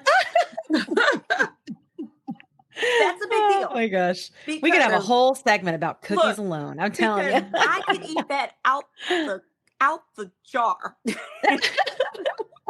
But but what embarrassed? You're totally normal. Everyone eats it out of the jar. Totally normal. Yeah. How many spoons is the question? Like, are we like sharing the jar? Like, right. Is it the whole jar? Like, you can't stop. It's like. But that's also that's also something, like you all were talking earlier about the food noise, right? Mm-hmm. That's exactly what this is. And I remember I was, and a lot of people have said this, so, it's all over, but it's like, is this what it's like not to be normal, to think about food Not all to the time, like obsess. not to obsess, not to have that, just that constant, like, what am I going to eat? When am I going to have it? Oh, I kind of want this. That didn't satisfy me. I'm going to try this. I'm going to have this. I'm going to have that. Yeah. And it's like just that go, go, go, go, go, go, go hyperfixation. Yes.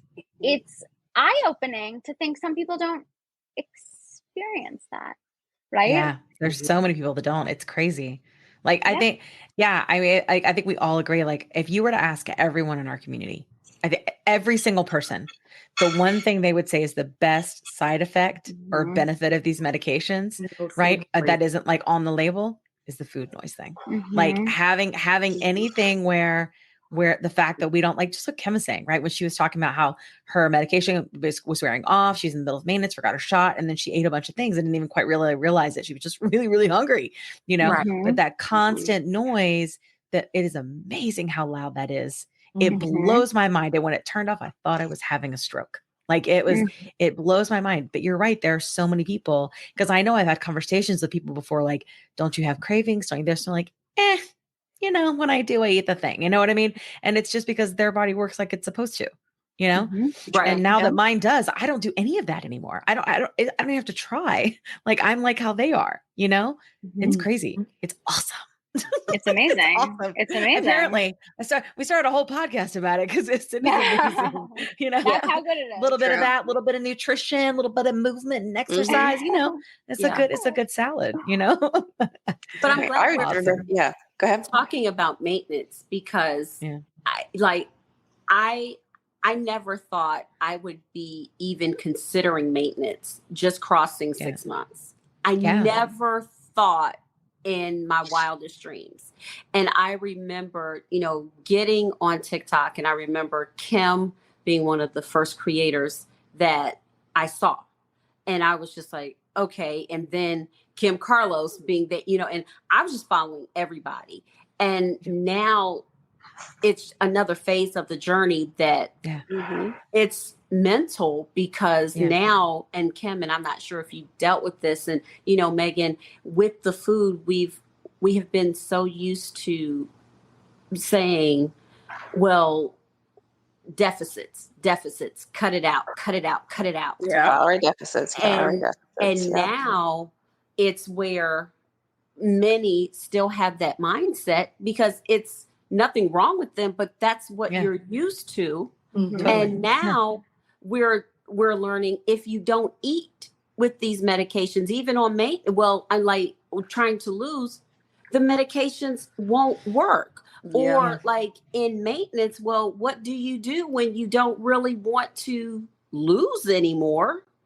But we're finding that people are still losing. Like Kim is still losing. Yeah.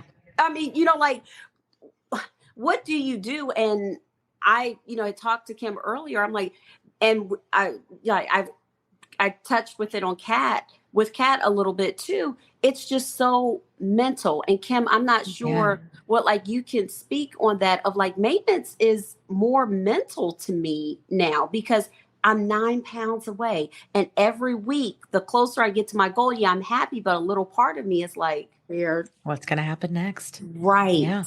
What does next look like? Right. Like, that's when you need your community behind you. That's when you need your community behind you. And what do I eat? And like, I know I shouldn't be at a deficit, but what do you do in maintenance now, since you're not really at a caloric deficit? Or are you at a caloric deficit still? I'm honestly, no. But my cheat meal, not cheat day, is Sundays. So I'm still able to eat without overeating, meaning, I'm not going to lie, my husband's, he's country, okay? Meaning he likes his rice, his gravy. I got one of those too. I got one. Right. He doesn't have the weight issues. So that was part of the bargain. babe, don't give up on soul food Sundays. So I would still cook, but that's nice. I'm still mindful. Okay, well, if I eat these sweet potatoes, then for myself, I'll eat this baked chicken instead of fried chicken, sweet potatoes. Yeah. So I'm still mindful and I'm grateful. I've never gained over my goal weight, which is 165, but I'm way under. Yeah. The lowest I think I've ever gotten was 154. And that's when my children had an intervention with me 2 weeks ago. Yeah. So, when I see that I am getting too low, then I will eat, but it won't be anything like, y'all know my favorite thing is lemon pepper wings off wax. Yeah, me too. I just had some. Guilty. Just found the most incredible recipe for them too. Anyway, Yes. Oh my gosh, I'm so ready to try them this weekend. So we live in Atlanta, so lemon pepper wings. I was like, oh no, I don't know what those. You don't know what a lemon pepper wing is? Megan, do you see what a lemon pepper wing is? I didn't know if that was like a. I mean, I can imagine, but I didn't. It's like buffalo wings, but instead of buffalo, it's like a dry rub lemon pepper and like lemon. I'm sure I would love it. It's good. Look, it's delicious. Yeah. It is good.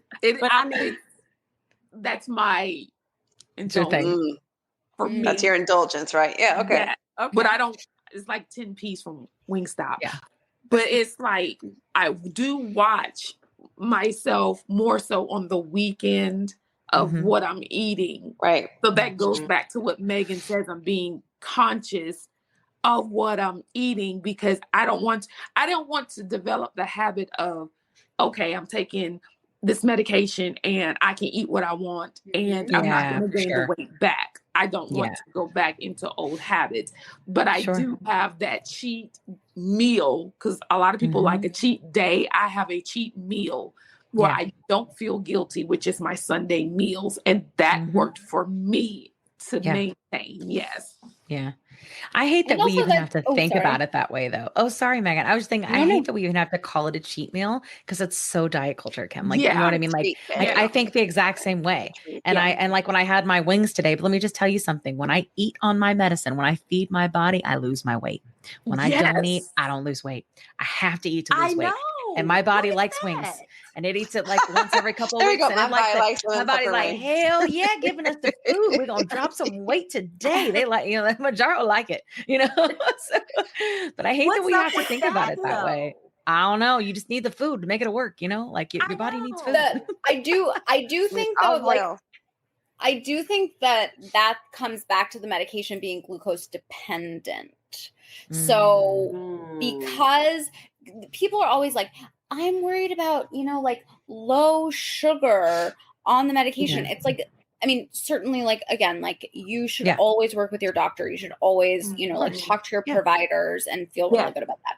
But the medication is glucose dependent. So to your point, it is, we only have, you have sugar in your body, but when you're eating, the medication is going to work. I mean, so like we might think like, oh no, it's better if we don't eat. No, the opposite is true. Yeah. And also when you're, no one hopefully is going to lose all of the weight that she desires on the medication, eating barely anything, because what is going to happen, even if you're on a maintenance dose, even if you're doing all the things, that we know are for most people, this is a lifelong medication. Yeah.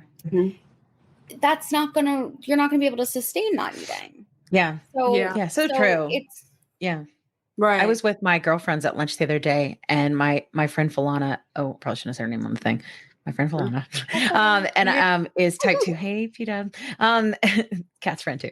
And she's type 2. And one of our friends was eating something and they were kind of talking in that sort of way that Kim just did. And like, I think the same thing, Kim. And it was sort of like, this isn't nutritious with all the queso. And I was like, on her plate right now is a bunch of vegetables and cheese protein. It's okay.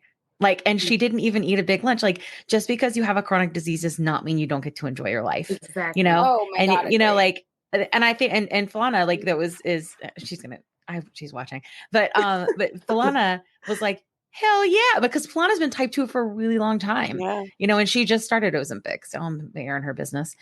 Well, I don't know. There's probably all her business. I feel bad. Oh no, put it all out there. Well, because I feel like I'm talking with my girlfriends. Like it's like I forget we was recording it. I'm gonna cut that out. All right, I might do that. That feels bad. I'll check with her first. Okay. Yeah. Anyway, yeah.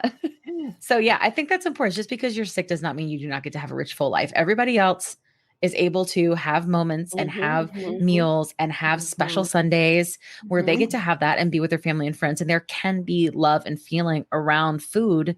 It's just a matter of when I think it takes over, right? Which is what it was like to me majority of my life. But now I feel like I'm in charge. Do you know what I mean? And before I don't think I was, and now I feel like I am. So I think that's kind of what's great about it. So Kim, it's not a cheat day. You get it. You deserve it. It's awesome. You're welcome. But also like how wonderful that you're keeping your family traditions. Yes. Like this is something that your family likes, right? People are always worried like, well, if mom does this or if I do this or what's my husband going to say? And it's like, I just had this conversation with someone today. It's like, you can't accommodate everyone to your own detriment. Like that's not okay. And finding that balance is, again, like not to harp on the same thing, but like that's how you're going to do this long term is to go and have your lemon pepper wings. 10, 12, whatever they are. Right. Yeah. Like that's important because you're living your life. Totally. Yeah. And if you can't do that, then something has to shift, right? Something has to change a little bit because that's not fair to you, right? No, you can't, if you're skinnier and you are sadder because you're like literally like not living, like who cares, right? Yeah, for sure. Gotta live your life. Totally. Well, I think we got through like the majority of our questions. What a lovely conversation this was. I think we also just kind of we handled. Yeah, there was so many. Totally, we're just hanging with our girls. Like it's good. I love it. Talking about lemon pepper wing recipes and all. Of Yeah, right. Cottage cheese. Talking about olive oil. Talking about lemon pepper wings. Listen, food is a big deal, especially on maintenance. Yeah, all of that.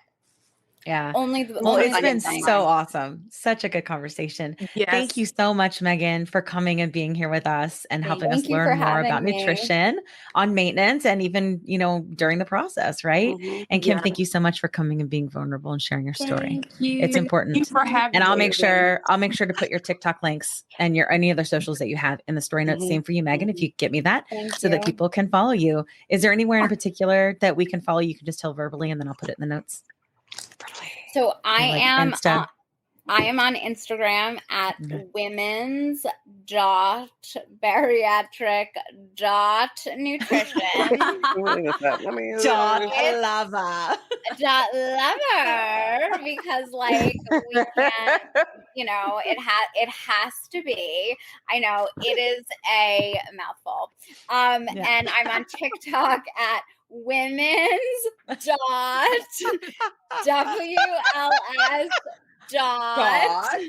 nutrition.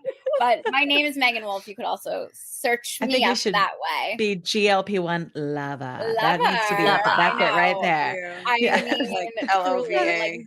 Like that's a hashtag. That's a shirt. It is. It's a thing. I'll give you a link to where you can get a merch store with me. That's a water bottle. It is a water bottle. It is. I can get it right on here. I can get it right on here. This one like Kim's. I love Kim's Mounjaro water bottle. I dig it. I love it. 7.5. Yeah, 7.5. Pick your maintenance dose, right? 7.5. Awesome. All right. Okay. Well, thanks so much. I'll be sure to do that. And I appreciate you guys joining us so much. Thank you so much. Have a lovely night. This will air in a week, and I'll be sure to send you the link. Thank you. Okay. Good night. You're welcome. Bye. Good night. Good night. Oh, what a good conversation that was. So fun. Right? Yay. Yeah. I know. I feel like I've learned a lot too.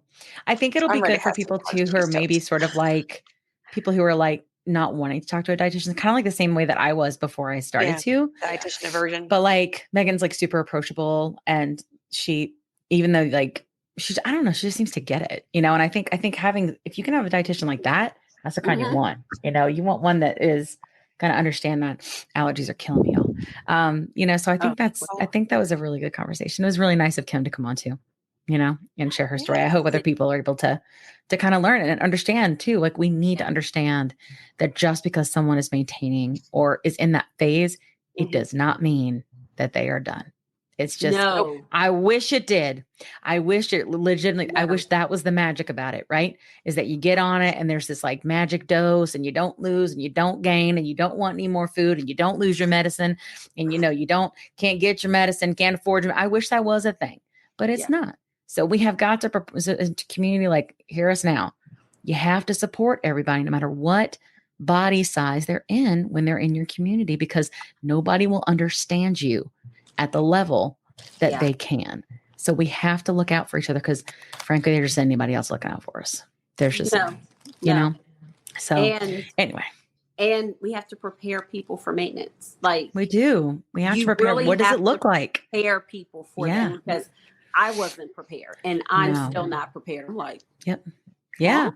And like, what will that mean to you? Like, will you feel less connected to your community if you're not thinking about like the push every day, right? The way every day, you know, the calories every day. Like if you're not in that mode, like, will you still feel connected to your community? And the answer is if we don't like make you, like we aren't support and embrace you, then maybe not, you know? So I think it's important because it will ebb and flow as this does, you know? Perfect words. Perfect words. Ebb and flow. Ebb and flow. Ebb and flow. All right. Well, we're about to wrap up. I'm going to stick with NSVs because I love them so much, as opposed to quotes. And of course, my usual sign off. Cool. So NSV today, put on a size 16 pair of jeans, tummy control, zipped them up. I opened those bitches and I went, there's no way I can fit in those. There's no way. And I zipped them up and I put them on. I got vulnerable. I put them on TikTok shop and I was like, I'm going to try it. It's fun. It was so much fun. It was like playing dress up with your friends. Like when you're a little kid. What's the playing dress up? It's like playing dress up with your friends. Yes. It was so fun. And like, I'm sure I'll get all different kinds of feedback because they push it to your For You page when you do a TikTok shop thing. And, but I'm like, I'm just going to do it. So I felt, okay, here I am in a size 16 where I didn't ever think I'd be. Right. And here I am in this body because I think it's really important to celebrate the body that you're in and the stage in life and you're in, because I have no idea what will happen tomorrow. We're not guaranteed this medication forever. We're not guaranteed that we won't get it. We're not guaranteed tomorrow, period. You know? So I'm trying to celebrate the body that I'm in. And I just felt it was an NSV to me to put on those pants and to show them on the internet. Like that was just a big deal for me. Never did I ever think that would happen.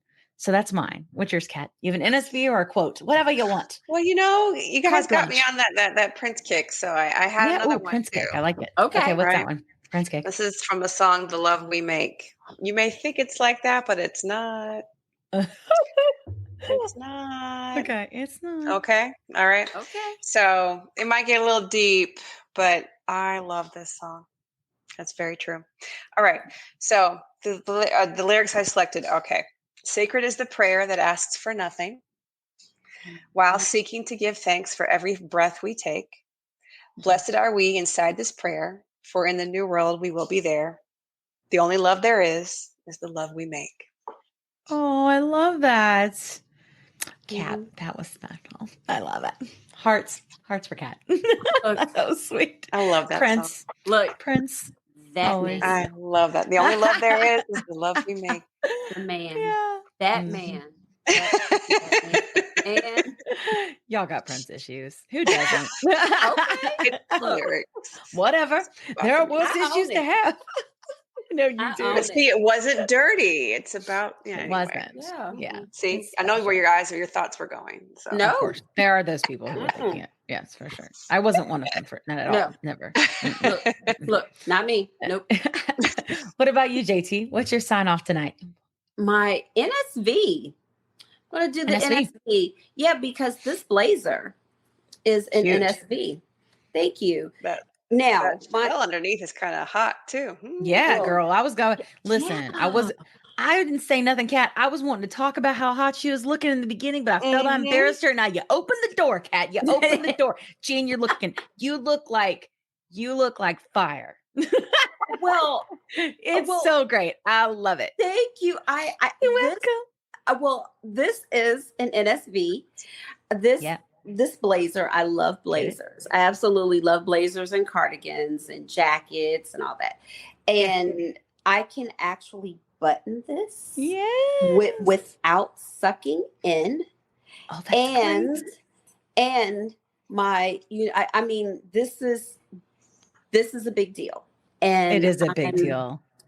And I just said, oh my gosh, I had it dry cleaned a few years ago, and I just couldn't wear it. And now it's comfortable. Like, legitimately, you look like a CEO. You look fabulous. So work it. It's awesome. No, but this is my sign off. It's a pale pink linen blazer. And so I cute. Absolutely am still amazed that I can fit it.